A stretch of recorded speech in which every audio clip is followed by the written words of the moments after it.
Hey, ¿qué onda amigos? ¿Cómo están? Es un gusto estar aquí. La verdad es nuestro primer video. Estamos nerviosos, pero muy emocionados. Me presento. Mi nombre es Joel Ramírez y Y mi nombre es Ramón Castrillón. la verdad es que es un tema que nos apasiona el poder sentarnos, tener una conversación acerca de Cristo. Y es un tema que creo que tanto Ramón y yo hemos platicado, que es una pasión en nuestros corazones predicar acerca de la segunda venida de Cristo. Así es, este va a ser nuestro tema de hoy, la segunda venida de Cristo. Sí, y es que en los últimos años el Señor ha estado despertando a la iglesia en este tema, en el clamor Maranata, eh, y es la conversación a donde Dios nos quiere llevar. Es muy importante que podamos ser entendidos de los tiempos que estamos viviendo y que podamos saber y conocer qué es lo que Dios va a hacer en los siguientes años, porque Él quiere que sepamos. Él no quiere que estemos con velos en los ojos, con escamas. Él quiere que nosotros estemos confiados de todo lo que Él va a hacer, y pues vamos a empezar. Sí, así que estás en tu casa, toma tu Biblia, acompáñanos en este tiempo. Yo personalmente pues voy a leer la nueva versión internacional. Yo voy a leer la Reina Valera, pero pues igual nos complementamos. Exactamente, la versión que tú prefieras y gustes, esa está perfecta.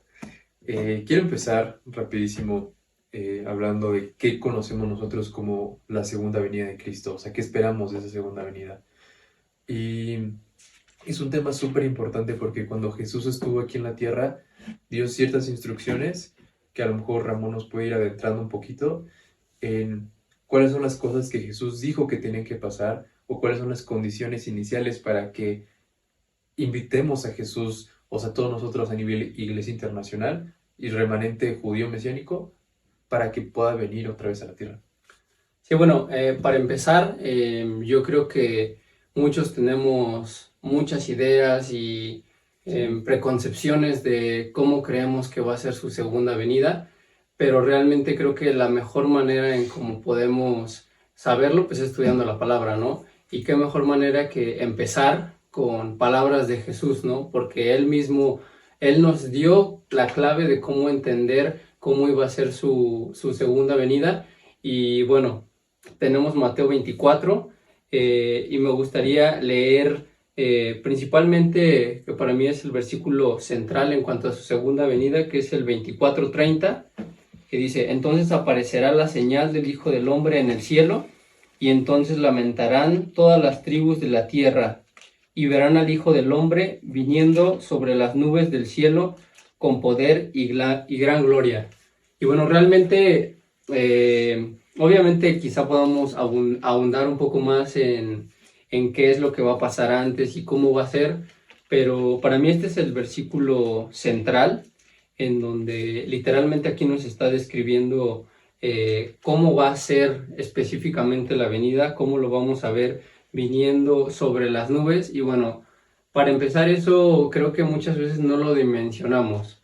Eh, Vamos a profundizar en otros temas, pero muchas veces no dimensionamos cómo es que Jesús literalmente va a venir en medio de las nubes. O sea, se va a Sí, abrir sí, el sí. cielo, se va a rasgar el Sí, cielo, sí, y todos nosotros vamos a estar ahí, todo ojo lo va a ver. O sea, eso sí, es para mí algo que me gustaría como empezar con eso, o sea, lo increíble que va a ser. O sea, yo creo que podemos como imaginarnos historias en nuestra cabeza de cómo va a ser ese momento, pero yo creo que por más que nos imaginemos, tengamos sueños, tengamos cosas, no imaginamos, porque no, además algo no, para mí que para mí es impresionante es como vivimos en un planeta que en teoría es redondo, ¿no? sí, O sea, y eso lo va a ver todo el mundo. O sea, no, sí, no va a ser como de, o sea, de que si va a estar en su casa, yo creo que pues en algún momento va a salir, porque además no sabemos exactamente cuánto va a durar. sí, O sea, la procesión de Jesús va a durar más o menos de 30 a 40 días, pero ese momento no sabemos si va a durar un día, 2 días, 3 días, pero es sí, algo que todo ojo va a ver. Entonces, para mí eso es algo impactante, y algo que también a mí me sorprende mucho, para ya darte la palabra, es el hecho de cómo a través de toda la Biblia y a través de tantos años, que bueno, para empezar, pues la Biblia es eso, ¿no? O sea, cómo hay unidad en cuanto a todas las personas que escribieron la Biblia, ujú, en cuanto a profetas, los patriarcas, los discípulos, o sea, en diferentes etapas y en diferentes épocas siempre hay unidad. Sí, Y a mí algo que me impresiona mucho es cómo Moisés, David, Daniel, Ezequiel, Zacarías, o sea, vieron muchos esta escena, o sea, sí, sí, sí. de la segunda venida. Y pues obviamente hablada aquí con las palabras de Jesús es algo increíble, pero De hecho, me gusta mucho que mencionas a Zacarías, porque justamente yo creo que uno de los pasajes que más nos dan claridad acerca de esta segunda venida de Cristo, que sabemos que los profetas siempre lo identificaron como en el día del Señor, y hay muchísimo, cada vez que le hace el día del Señor se están refiriendo a la segunda venida de Cristo, donde Él ya, ya vino como una persona que nos salvó, o sea, que fue crucificado, pero ahora viene como ese juez que viene a juzgar al mundo y que sí. viene a gobernar el mundo durante 1000 años. Y eso me parte la cabeza y creo que es algo que me apasiona tanto porque Zacarías 14:4 nos da muchísima claridad con respecto a, en aquel día pondrá el Señor sus pies en el monte de los olivos que se encuentra al este de Jerusalén. Y el monte de los olivos se partirá en dos, de este a oeste, y formará un gran valle, con una mitad del monte desplazándose al norte y la otra mitad al sur. Entonces lo que nos está diciendo es que Jesús va a llegar a Jerusalén, específicamente a Jerusalén. Y va a ser increíble porque, o sea, yo creo que, bueno, como conociendo otros temas, sabemos que Jerusalén en tiempos apocalípticos siempre es atacada. Jerusalén es un centro en donde Jesús decidió, pues, morar, habitar. Entonces, obviamente, el enemigo está como todo el tiempo atacando. Volvemos a lo mismo. Hubo hace tiempo, ¿verdad? Cuando, cuando fue el periodo de los Hechos, el periodo de los apóstoles, pues Jerusalén fue destruida en el año 70 después de Cristo.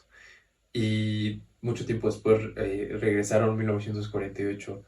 Pero me encanta cómo Dios tiene tanto detalle con Jerusalén, porque, o sea, Jerusalén en un sentido territorial es importante porque Jesús, Dios, está construyendo una Jerusalén celestial Sí. que eventualmente o sea, va a descender y se van a hacer uno.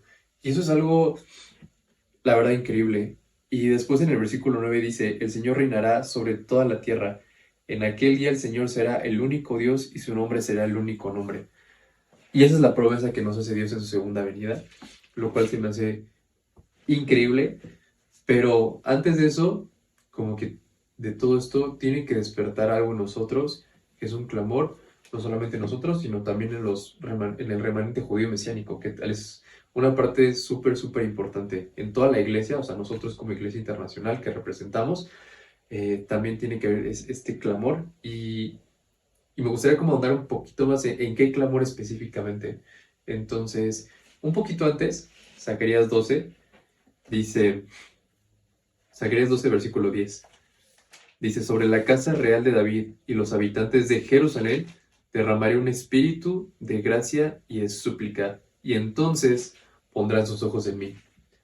Y precisamente cuando oramos con las cosas que nos están sucediendo a día de hoy, con las cosas que están sucediendo en Israel a día de hoy, cuando oramos tenemos que tener el entendimiento de clamar porque se despierta un espíritu de gracia y súplica.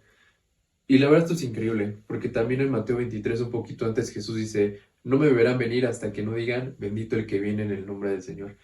Y es precisamente el mismo clamor. Y es algo impactante cómo Jesús entiende todo el plan, obviamente, pero no contradice nada lo que hablaban los profetas, porque primero se despierta el clamor y después entonces viene la manifestación de Dios.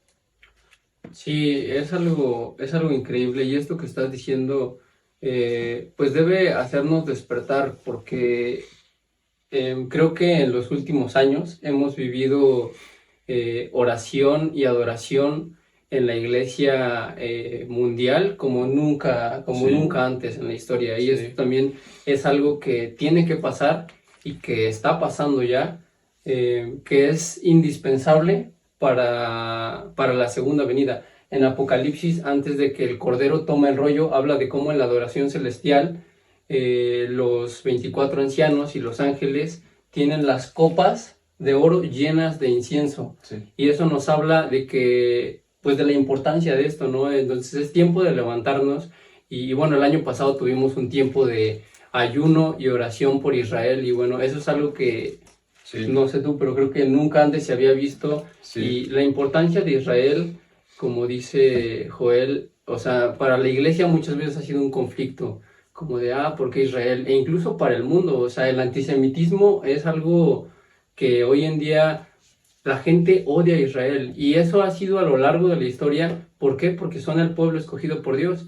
Pero como iglesia, nosotros tenemos que entender y tener ese entendimiento de que, como nos dijo Pablo en Romanos, nosotros sí, fuimos injertados al pueblo escogido por Dios y somos también su pueblo escogido. Y el plan para restaurar, pues es justamente eso que mencionaba Joe, el remanente. Nosotros somos ese remanente y tenemos que despertar espiritualmente para empezar a orar, empezar a clamar, empezar a enfocarnos en las pasiones del corazón de Dios, que son ahorita Israel, los perdidos y en un clamor y una adoración, porque es necesario. O sea, nosotros vamos a empezar como gentiles, las naciones, sí. y eso va a llegar a Israel, y es cuando eso llegue a Israel, pues es lo que tiene que pasar, como decía Joe, para que Jesús vuelva. Sí, la verdad es que igual ese es un tema como muy debatido porque muchos tienen esta, ¿cómo se podría decir?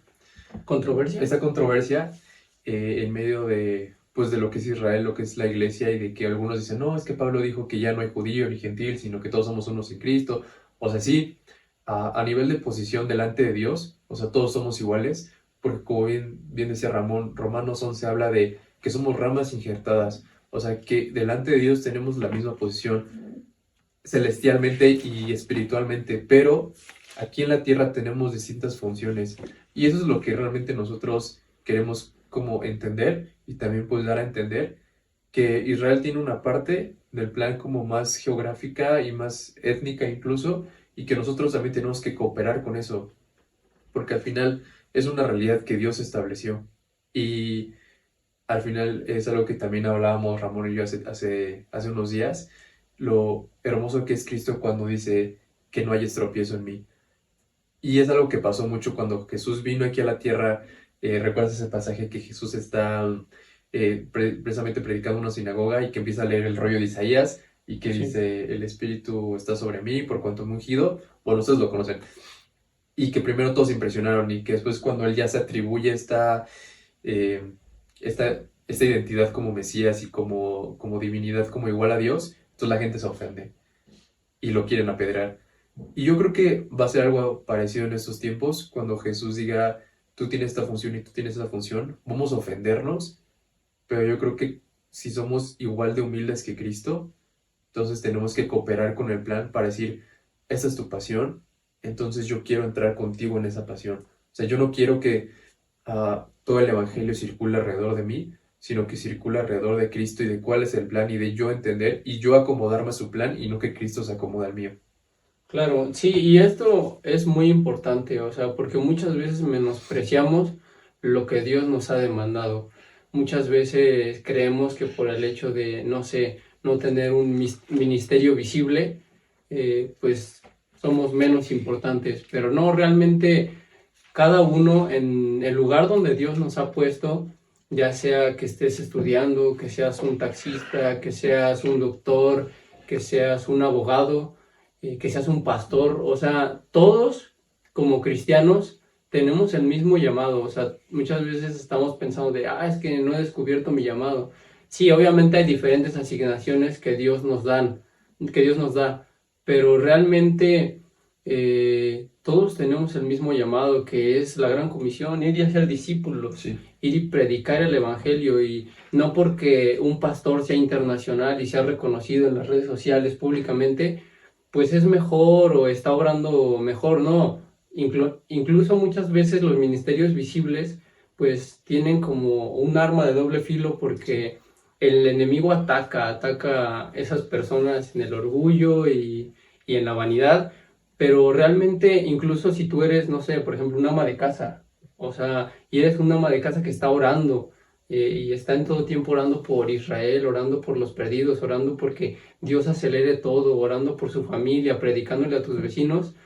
O sea, Dios tiene una sonrisa enorme, sí, más que muchos que quizá son un poco más visibles y que muchas veces están alejados del corazón de Dios. Sí. Entonces, en cuanto a esto, quiero igual, ya que estamos yendo por este lado, en Mateo igual 24, antes del 30, en el 14, dice que no va a suceder la venida del Hijo del Hombre hasta Sí. que el Evangelio sea predicado. Dice, y será predicado este Evangelio del reino en todo el mundo, para testimonio a todas las naciones, y entonces vendrá el fin. Sí.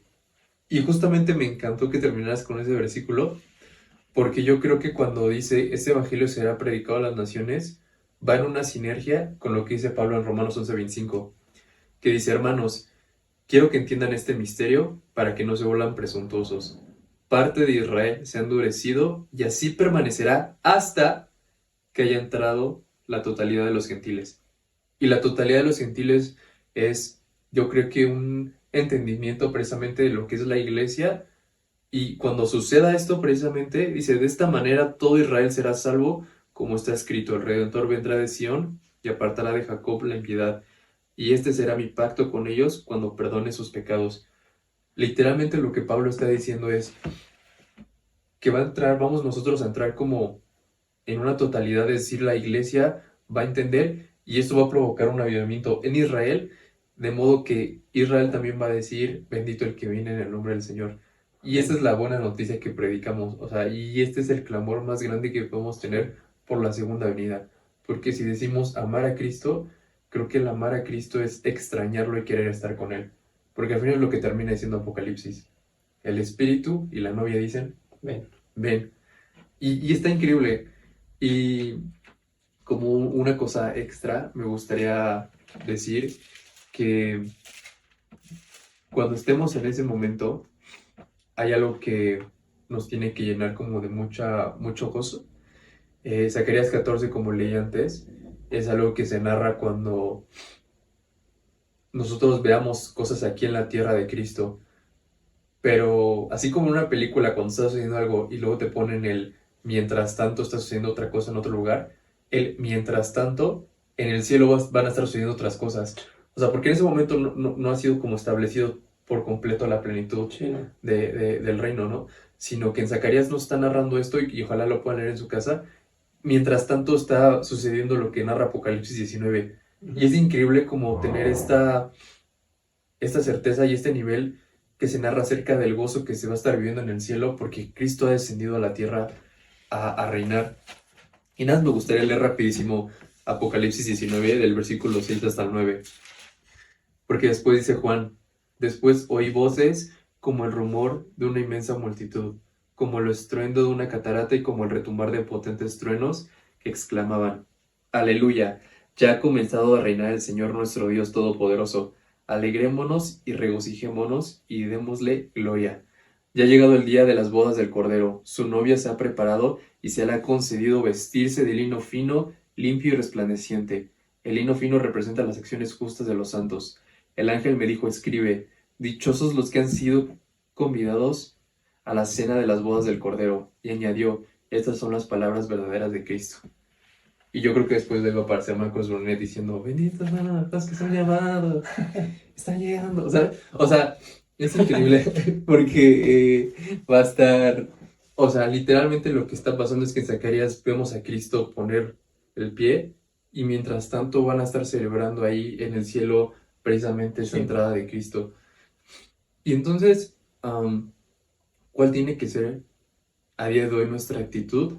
Yo creo que tanto como nosotros descendencia espiritual más que étnica pues, de Israel, es también pedir por este espíritu de súplica y ruego para entender los tiempos que vivimos y para que entonces podamos cooperar y siendo pues, realmente unas herramientas útiles para Dios. Sí, me encantó lo que dijiste y es que realmente tenemos que prepararnos, o sea, no es algo que, digo, si bien no está en nosotros en lo que podamos hacer, porque sin Dios no podemos hacer nada, realmente tenemos que prepararnos espiritualmente para los tiempos que se avecinan. En este clamor, en este pedir por, por una súplica, porque haya unidad a nivel mundial en y para poder llevar eso a Israel, ¿no? Sí, Y me encantó la parte que leíste, me encanta las bodas del Cordero y parte de lo que estamos hablando para mí es un llamado muy importante que es el llamado a la intimidad. Es el llamado a la intimidad en donde si nosotros podemos entender, escuchar, saber muchas cosas, pero si nosotros no tenemos intimidad, no vamos a estar listos para esos tiempos. Y realmente para mí la parábola de las 10 vírgenes es una parábola crucial y por eso, por algo Jesús la mencionó pues después de hablar de todo lo que iba a acontecer. ¿Para qué? Porque es un llamado a estar listos, a prepararnos, a que en verdad podamos ser como esa novia que está llenando constantemente sus lámparas de aceite en intimidad, sí, para que podamos ser esa luz, para que sí, podamos realmente todo lo que tenemos que hacer y todo lo que tiene que suceder para que Jesús vuelva, sí, podamos nosotros hacerlos. Me encanta Mateo 25:6, eh, que dice, aquí viene el esposo, salid a recibirlo. Y bueno, realmente tenemos que estar como en ese esperar, o sea, sí, en ese, pero es una espera activa, esperando y apresurando, llenándonos nuestras lámparas de aceite. ¿Por qué? Porque si no estamos en intimidad, va a ser muy fácil, igual cuando Jesús empieza en Mateo 24, dice, mirad que nadie os engañe. sí, ¿Por qué? Porque vienen tiempos en el que ya estamos viendo cómo la maldad está incrementando, lo malo ya le llaman bueno, lo bueno le llaman malo, y va a haber un momento en el que van a empezar a suceder más cosas que nos gustaría platicar en próximos videos. Em, pero realmente tenemos que ser entendidos. Dice Daniel 12:3 que los entendidos resplandecerán sí, en el firmamento, justamente en estos tiempos. Pero si no somos entendidos, si no oramos por un espíritu de revelación, por un espíritu de sabiduría, no vamos a estar listos, porque igual Pablo dijo, igual en Tesalonicenses, que esto no va a suceder sin que haya apostasía. ¿Y qué es la apostasía? Que los que conocen la verdad van a renunciar a su fe. Entonces es muy importante y para mí, no sé tú, pero yo creo que podemos ir como cerrando con esto, sí, un llamado a poder estar en intimidad, poder llenar nuestras lámparas de aceite para que todo lo que va a venir, sea lo que sea, así sea morir para Cristo, estemos dispuestos, o sea, sí, estemos dispuestos y estemos preparados, porque Él es quien va a poner eso en nosotros, pues esa preparación. sí. Eh, de hecho, justamente algo que quería concluir es que todo esto viene de una intimidad o sea, una intimidad con Jesús. Colosenses 2 versículo 2 dice Pablo, quiero que lo sepan para que cobren ánimo, permanezcan unidos en amor y tengan toda la riqueza que proviene de la convicción y del entendimiento. Así conocerán el misterio de Dios, es decir, a Cristo. Y eso es todo, o sea, ese es creo que el todo que podemos tener, o sea, queremos precisamente entender, queremos conocer, o sea, podemos estudiar, como bien decía Ramón, podemos llenarnos de información, pero el misterio de todas las cosas y los tesoros están en Cristo. Y precisamente yo creo que cuando estamos en un momento, ya sea de devocional, o sea, o leyendo o estudiando Biblia, o sea, ya sea tienes una Biblia de estudio, una Biblia normal, o sea, lo que tú quieras. O sea, siempre tenemos que tratar de enfocarnos en el corazón de Dios, o sea, en el corazón de Cristo. ¿Para qué? Para que entonces el Espíritu Santo pueda revelarnos a nosotros cuáles las actitudes que tenemos que tomar para sus últimos tiempos. Y obviamente sabemos que somos llamados a la reconciliación, porque al final toda la Biblia se basa en Jesús tratando de reconciliar, o más bien haciendo un plan de reconciliación para el mundo. En su momento fue para llevar una plenitud de Israel, después ahora para la plenitud de los gentiles, y tenemos la promesa de que Cristo va a reconciliar a toda la humanidad juntamente con Él. Y eso es nuestro llamado, reconciliación, unidad y buscar de Cristo. También en el Antiguo Testamento, Malaquías termina hablando precisamente de el corazón de los padres hacia los hijos y el hijo hacia los Sí, padres. O sea, es algo súper importante, o sea, ¿no? y tú, Elías. Ajá, justamente. O sea, no entendemos la dimensión precisamente de cuando nosotros decidimos estar en intimidad, perdonar a una persona, amar, estar unidos. O sea, yo no me imagino como cuando lleguemos al cielo y que entonces Jesús nos mire y que, o sea, ¿has sentido alguna vez que alguien te ha dicho, oye, eres como una respuesta a mi oración? Sí, Imagínate que Jesús te diga, fuiste la respuesta a mi oración. hombre. O sea, esto está loquísimo, pero está en Juan 17:21. O sea, yo lo he pensado esta semana con respecto a cuando Jesús dice que sean uno como si tú y yo somos uno. Ujú. Y precisamente creo que entender esos pequeños detalles, ser humildes en lo poco, para que cuando venga lo mucho también entonces podamos tener la humildad y podamos sufrir para ser por Cristo, es cuando vamos a entender cuál es la unidad que Él tiene y porque recibimos su amor, entonces por lo tanto podemos dar su amor. Sí. Si no buscamos, si no tenemos su amor, pues entonces yo creo que realmente de nada sirve, pues no sé, o sea, tener 2, 3 horas de devocional, o sea, de estudiar, pues incluso teología, ¿no? Posturas, o sea, no, porque al final yo creo que una de las cosas que estoy tratando de procurar a día de hoy, y creo que siempre tenemos que procurar, es ser la respuesta a la oración de Cristo de que sean uno como si tú y yo somos uno. Ujú.